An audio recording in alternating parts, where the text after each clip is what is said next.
भीमाला घडवलं आणि भीमाई जी फाटक्या लुगड्यावर राहून आपल्या मुलाला आजीने शाळेत पाठवलं, त्याच्यावर चांगले संस्कार केलं, याला म्हणतात आई वडील. अरे तुम्ही आपल्या अवतीभोवतीच बघा, अरे लोक जन्म देणारे आई वडिलांना सोडून जातात. कशामुळे? फक्त त्या पैशाच्या लोभामुळे. माझं तर म्हणणं आहे आई वडील असावेत तर भीमराव रामजी व भीमाई सारखे, आणि मुलगा असावे तर भीमरावांसारखं. भीमासारखं काम इथं कोणीच करू शकत नाही. त्यांनी आपल्याला संविधान मिळवून दिलं. म्हणतात ना, कोटी देवा मधला ना तो देव पावला, संकटात आमच्या नाही देव धावला, ना रखवाला झाला मग महारांचा, आमच्यासाठी लढला तो भिवा, लेक सुभेदाराचा.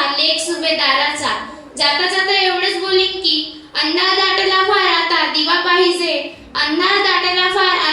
पाहिजे, या देशाला पुन्हा एकदा भीमाईचा भीमा पाहिजे. धन्यवाद.